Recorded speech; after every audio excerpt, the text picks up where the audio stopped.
Joie, une émission de la Fraternité de Tibériade.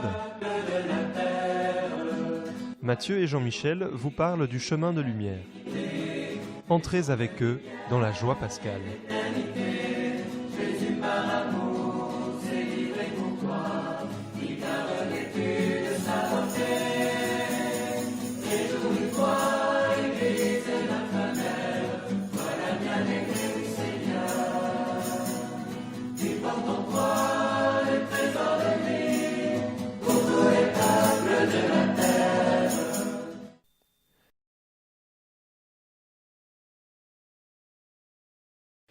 Bonsoir et bienvenue à toutes et à tous sur l'émission Paix et Joie.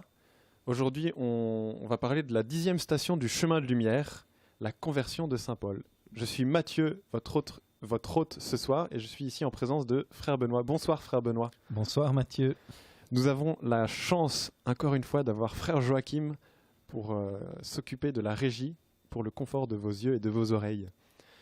Alors, Frère Benoît, est-ce que tu peux nous raconter un peu cet épisode de la conversion de Saint Paul, dont je rappelle les références. On prend le texte des Actes des Apôtres au chapitre 22, versets 6 à 16. Il y a d'autres endroits dans la Bible où on le retrouve, mais voilà, tu vas nous raconter un peu ce passage. Il y a précisément 3 endroits dans les Actes où il est fait mention de la conversion de Paul, et puis encore un dans une de ses lettres, la lettre aux Galates. Alors, cette conversion, elle a changé l'histoire, je dirais, du monde, à l'air de rien. C'est un des plus beaux fruits de la résurrection. Comment cela s'est-il passé? Paul avait demandé des lettres pour pouvoir aller arrêter les chrétiens à Damas. Et sur la route de Damas, il va vivre une rencontre bouleversante. Il va être comme enveloppé de lumière, et au cœur de cette lumière, il entend une voix qui lui dit « Saoul, Saoul, pourquoi me persécutes-tu » Et lui répond « Mais qui es-tu, Seigneur? Je suis Jésus que tu persécutes. » Et après cette expérience, il va se retrouver aveugle. Il va être conduit par ses compagnons de route à Damas. Et là, pendant 3 jours, il vit cette expérience de la cécité. Est-ce que c'est un aveuglement physique ou spirituel, ou les deux? On en reparlera après, je pense. Toujours est-il qu'au 3e jour, alors qu'il était en prière, Ananie, un des chrétiens de Damas, entend le Seigneur lui dire « Va rencontrer Saul de Tarse, et il est l'homme que j'ai choisi pour porter mon évangile aux nations. » Alors Ananie va là où se trouve cet ennemi public numéro 1 des chrétiens, le fameux Saul de Tarse, et il va l'appeler Saul, mon frère. C'est quand même incroyable. Saul, mon frère, c'est Jésus, celui que tu as rencontré sur la route, qui m'envoie. Et puis il va lui imposer les mains, et Saul va retrouver la vue. Et quelque temps plus tard, dans les Actes, enfin ici on est déjà à la fin, mais peu après le premier récit de cette conversion, Saul va se voir appeler Paul. Alors c'est significatif, puisque Saul, c'était le premier roi d'Israël. C'est un nom qui évoque la grandeur, la royauté. Et puis Paul, en latin, Paulos, c'est le petit. Il passe d'un extrême à l'autre. C'est un grand changement. Oui. Mais donc, ce Paul, tu nous l'as déjà un peu expliqué qui il est, mais est-ce que tu peux nous dire plus d'où il vient Alors, Paul, d'abord il faut essayer de chasser de notre tête l'idée que c'était un sale type qui, après sa conversion, est devenu un brave type. Paul, c'était quelqu'un qui avait beaucoup étudié la loi. Il le dit lui-même, il surpassait tous ses coreligionnaires dans la connaissance de la loi. Et c'est par amour pour Dieu, au départ, qu'il persécute les chrétiens. Il est persuadé que les adeptes de cette voie, comme on les appelait à l'époque, on ne les appelait pas encore chrétiens, sont des polythéistes, des blasphémateurs. Et il ne respire que rage contre eux, mais par jalousie pour le nom de Dieu, comme on pourrait le dire du prophète Élie, par exemple, qui était brûlé d'une ardeur jalouse pour le Seigneur. Et un élément important, c'est que Saul a été témoin du martyre d'Étienne. lorsqu'Étienne a été accusé de blasphème et a été lapidé, on nous dit que ceux qui le lapidaient avaient mis leurs vêtements aux pieds d'un jeune homme appelé Saul, qui lui aussi approuvait ce meurtre. Et je pense que Saul a dû être déjà quelque part préparé à sa rencontre à travers ce témoignage, parce que Étienne va mourir en prononçant des paroles qui ressemblent à celles de son maître et Seigneur. Seigneur, ne leur compte pas ce péché, et puis en tes mains je remets mon esprit. Et un chrétien du IIe siècle, Tertullien, dira d'ailleurs que le sang des martyrs est une semence de chrétiens. On peut dire que le sang d'Étienne a été la semence du chrétien Paul. Oui. Et dans le passage qu'on a ici, donc, il y a une manifestation assez extraordinaire de Dieu à travers cette lumière venue du ciel qui enveloppe Paul. Et puis il y a une question aussi de Jésus. Qu'est-ce que... Eh bien, cette lumière qui enveloppe Paul, on peut dire que c'est cette tendresse de Dieu, même si c'est une lumière aussi aveuglante, fulgurante. Et il y a quelque chose de poignant. Hein. Enfin, Paul est empoigné, au sens propre du terme presque. Mais en même temps, cette lumière l'enveloppe, comme parfois une maman peut envelopper son enfant de ses bras pour le réconforter, pour le consoler. Il y a quelque chose de très fort dans cette théophanie, et en même temps, la question du Seigneur Jésus est très simple.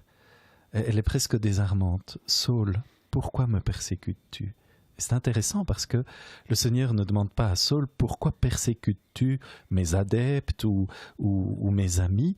Mais comme Jésus l'avait dit lui-même, « Ce que vous faites au plus petit d'entre les miens, c'est à moi que vous le faites. » Eh bien là, Jésus s'identifie à chacun de ceux que Paul, parce que il n'en était pas à son coup d'essai, à chacun de ceux que Paul a pu emprisonner, bastonner ou maltraiter. Ça rappelle un peu dans ce que tu dis, Jésus qui par sa passion et par sa croix, il reprend un peu toute la souffrance du monde et il vient montrer par cette souffrance un plus grand amour, quoi.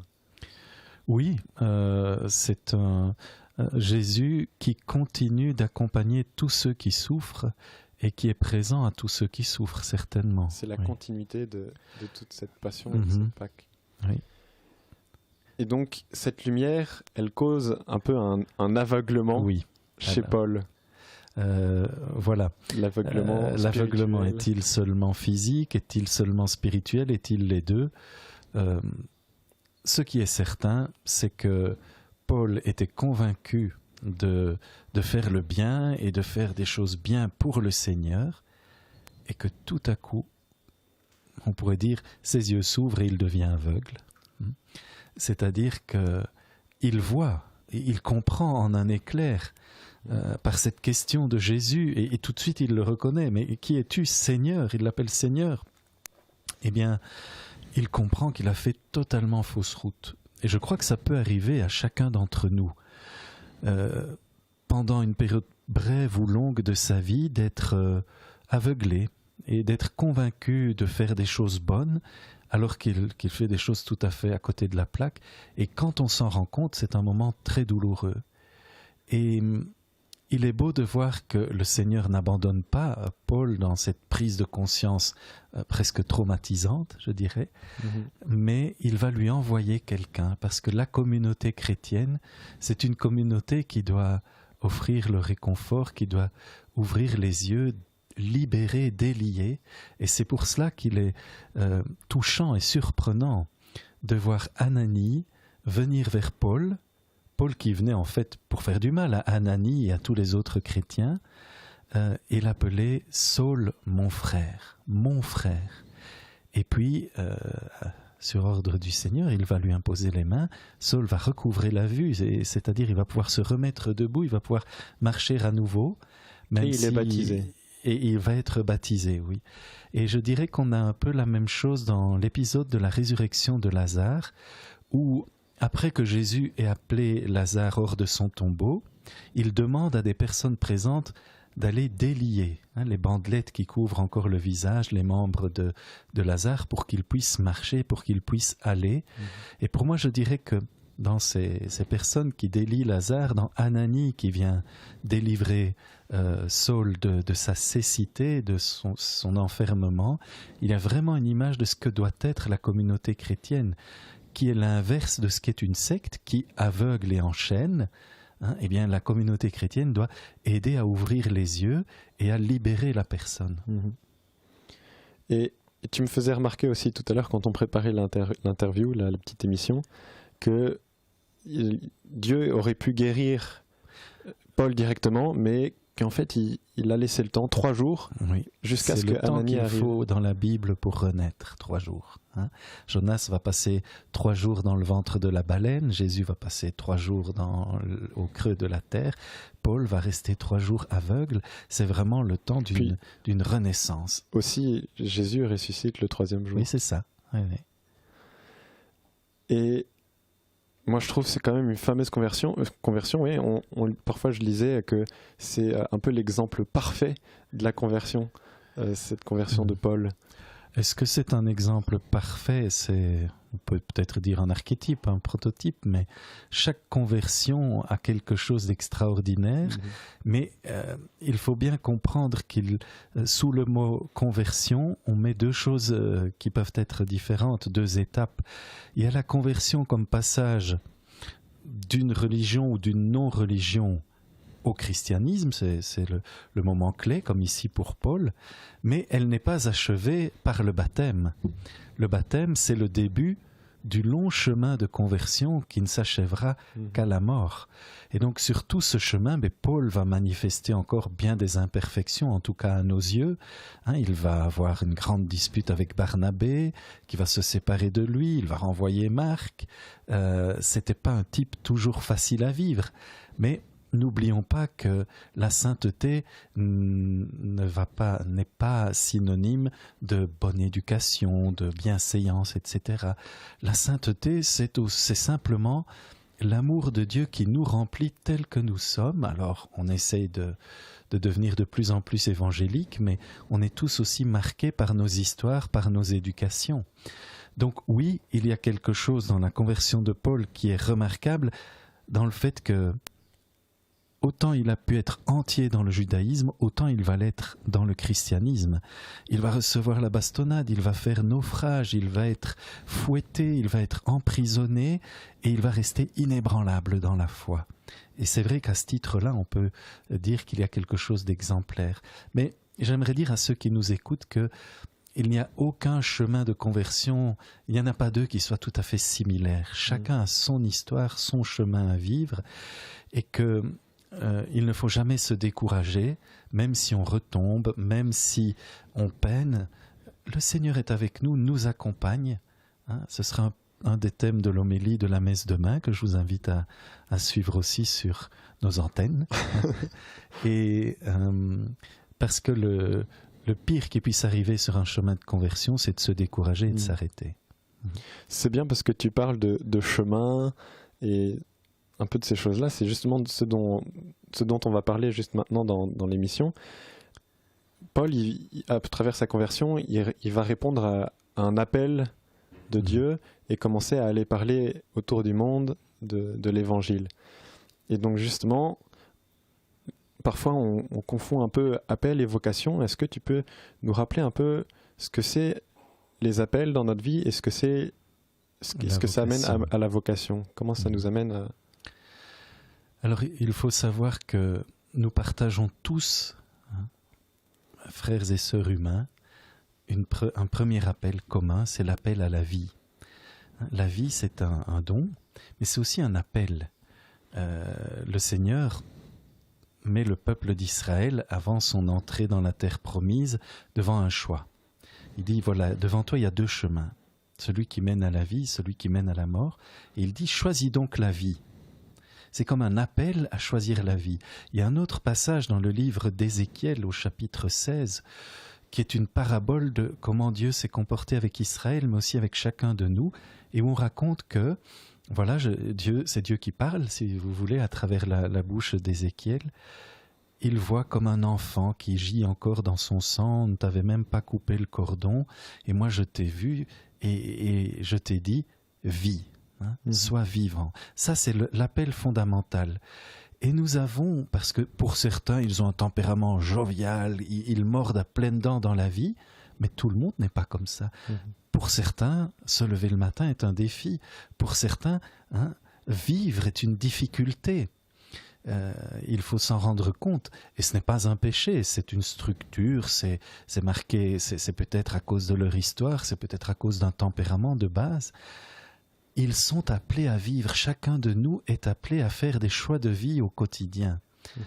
Et puis, ensuite vient, pour ceux qui en ont l'occasion de rencontrer le Christ, un deuxième appel. Il y a d'abord la vie humaine, et puis la vie chrétienne. Entrer en alliance avec Dieu à travers le Christ, dans l'Esprit Saint. Et ça, de nouveau, c'est un appel, mais qui est l'appel commun à tous les chrétiens. Et puis, dans le déploiement de cet appel à la vie, puis de cet appel à vivre avec le Christ, s'éveillent des vocations. Il peut y avoir une vocation célibat ou une vocation mariage. Et dans la vocation célibat, elle a plein de formes différentes. Et cette vocation, il ne faut pas la comprendre comme la tentative de correspondre à un plan préétabli de Dieu, un peu comme si nous faisions partie d'un grand puzzle, et que chacun de nous est une pièce de ce puzzle qui doit trouver, selon la volonté de Dieu, la place exacte. Tu sais que quand tu fais un puzzle, que ce soit un puzzle de 15 pièces ou de 2000 pièces, chaque pièce a sa place. Chaque pièce a sa place. Avec Dieu, c'est pas comme ça. Parce que alors, si tu ne trouves pas ta place, qu'est-ce que tu deviens? Ça. Et puis s'il manque une pièce, comment on fait? Voilà. C'est pas comme ça que ça fonctionne, la vocation. Justement, là, j'avais la question. On parle souvent de volonté particulière sur chacun de nous, comme si Dieu prévoit quelque chose de A à Z pour nous. Comme tu le dis, c'est pas ça. Parce que sinon, on se sent pas libre. Si Dieu a déjà tout choisi pour nous, on n'a plus rien à faire dans le truc. Dans cette représentation, Dieu devient le super ordinateur qui a mis en mémoire des milliards de destinées humaines qu'il essaye de faire se conjuguer. Mais c'est pas ça, Dieu. Notre Dieu n'est pas un ordinateur. Notre Dieu, c'est un Dieu de l'alliance qui veut faire route avec nous. Donc cette volonté de Dieu, c'est vraiment de faire route avec nous et d'être... Et sa volonté, c'est que, en suivant cet appel à la vie et ce souffle, que nous allons chacun incarner d'une manière propre, parce que nous sommes chacun uniques. Et donc chacun a ce souffle qui le dirige dans une direction. Mais ça vient du profond du cœur. Eh bien, le Seigneur souhaite d'abord qu'on se laisse porter par ce souffle, qu'on découvre nos désirs profonds, nos goûts, nos capacités, et nos dégoûts et nos incapacités. Ça demande de bien se connaître. Oui, tout à fait, et ça on pourra peut-être y revenir après. Oui. Et donc, il nous appelle à aller de l'avant, mais il nous appelle à donner une réponse libre. Et donc, c'est à nous, quelque part, de choisir la place où nous allons vivre notre vocation avec Dieu. Mais elle doit surtout correspondre à cet appel profond, ce souffle de vie qui est en nous. Et puis, le Seigneur, on lui parle, on lui demande parfois des signes, etc. Il sait où ça pourrait cliquer, où ça pourrait ne pas aller, et puis il va peut-être nous orienter. Mais en même temps, c'est à nous de faire le choix. Il ne le fait pas à notre place. Et si quelqu'un avait choisi d'entrer dans telle communauté, puis ça n'a pas marché, ça ne veut pas dire que voilà, il n'y a plus d'espérance pour lui dans la vie religieuse et puis il a loupé sa vocation. Non. Peut-être que c'est la communauté elle-même qui n'a pas pu l'aider à porter son appel de l'avant. Et que peut-être cette personne va accomplir sa vocation dans le mariage désormais ou dans une autre communauté. Et Dieu n'abandonne pas les personnes qui avaient fait un engagement puis qui font un pas en arrière. Absolument pas. Ça, c'est pas notre Dieu. Il les accompagne. Un jour, Frère Barth a pris ici l'image du GPS. Vous savez, quand vous prenez vous allez vers une terre inconnue, vous tapez une adresse sur votre GPS et puis vous attendez qu'il vous conduise. C'est vous qui avez choisi la destination. Et puis après, vous faites confiance pour être guidé. C'est un peu comme ça avec le Seigneur. Et quand on se trompe, généralement, vous n'entendez pas la voix du GPS qui vous engueule. Hein, vous ne l'entendez pas vous dire, écoute, c'est la 3e fois que tu te trompes, maintenant débrouille-toi, hein, baisse la vitre et demande au premier que tu verras. Non. C'est comme le sketch de Gad Elmaleh. Voilà, c'est ça. Ouais. Mais au contraire, avec patience, le GPS essaye de recalculer un itinéraire pour t'aider à aller vers là où tu voulais aller. Mais c'est toi qui voulais aller là-bas. C'est pas le GPS qui a choisi à ta place. Je dirais, il y a quelque chose de très semblable. C'est avec toutes les limites d'une image. Hein. Comparaison n'est pas raison. Mais il y a quelque chose de semblable. Alors, pour préparer un peu le thème de Appel Vocation, j'ai eu la chance de travailler avec frère Joachim qui m'a conseillé un texte du père Michel Rondet. Je vais vous lire une petite citation. « Discerner la volonté de Dieu sur ma vie, est-ce toujours m'interroger sur ma place dans le corps du Christ ? Non pas celle qui m'est assignée, mais celle que je désire prendre. » Oui, c'est toujours cela. Et comme tu le disais auparavant, ça demande de faire un chemin de connaissance de soi. Un chemin qui n'est jamais achevé. On se découvre soi-même, mais il faut s'en donner les moyens.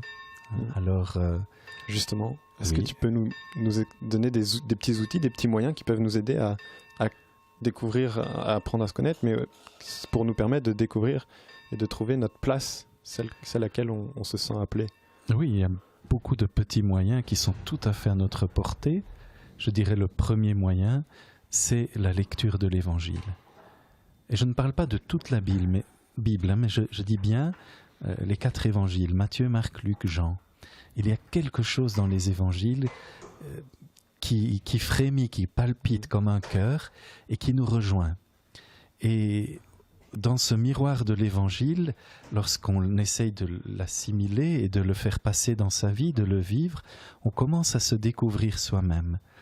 Puis, il y a la possibilité d'être accompagné spirituellement par un aîné, une aînée qui a déjà traversé des épreuves, qui connaît déjà un peu le chemin et qui peut non pas nous donner des réponses, mais nous aider à nous poser les bonnes questions. Parce que ça, c'est très important. Si celui qui t'accompagne donne les réponses à ta place, il faut vite fuir parce que c'est un gourou, c'est plus un accompagnateur. Hein.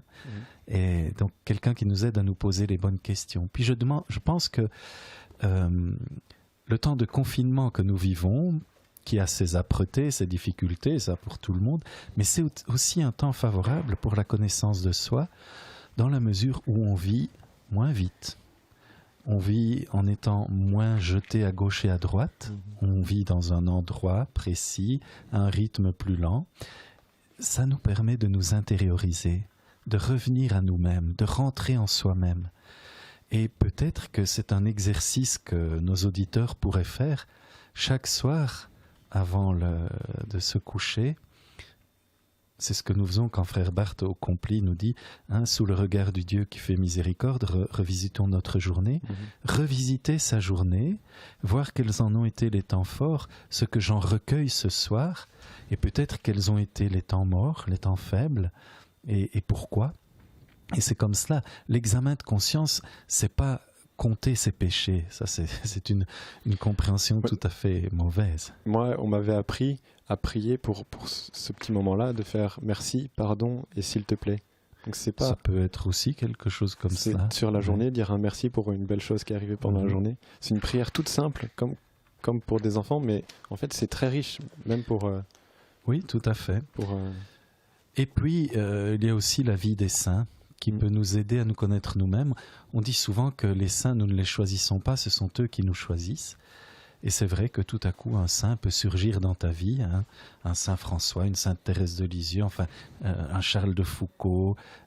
Chacun se sent rejoint par un saint et fait du chemin avec lui.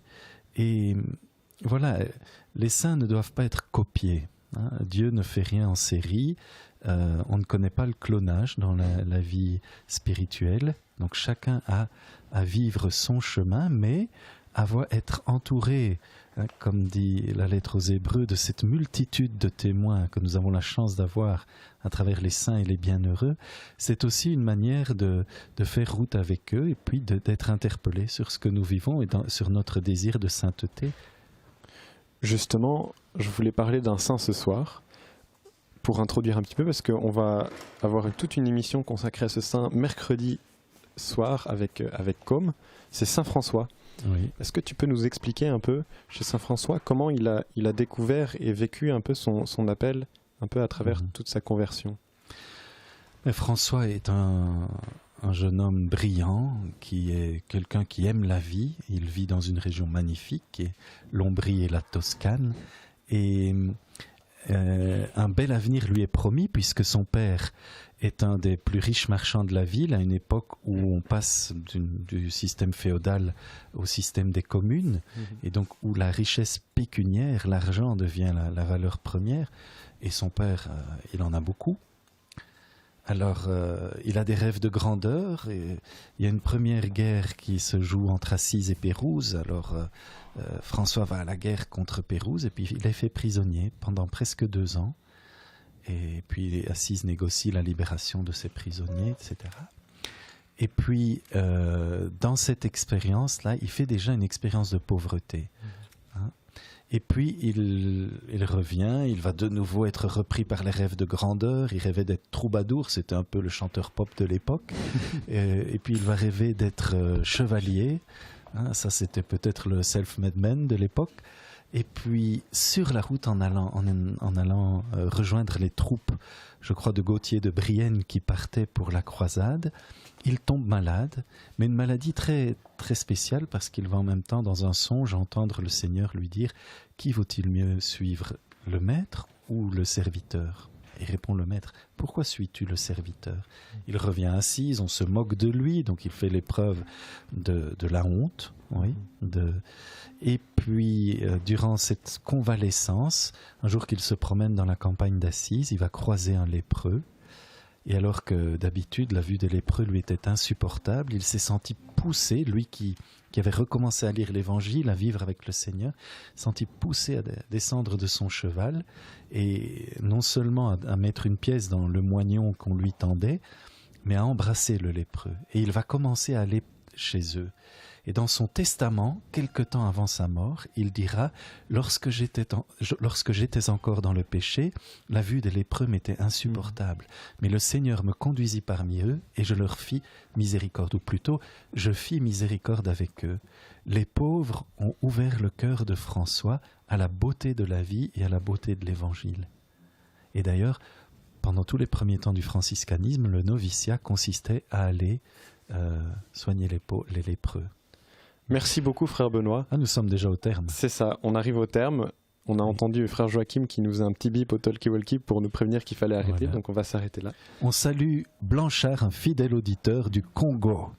Salut Blanchard, je l'avais déjà vu plusieurs fois mettre des commentaires sur les émissions et les lives. Et tu donneras un grand bonjour à ta maman Marie.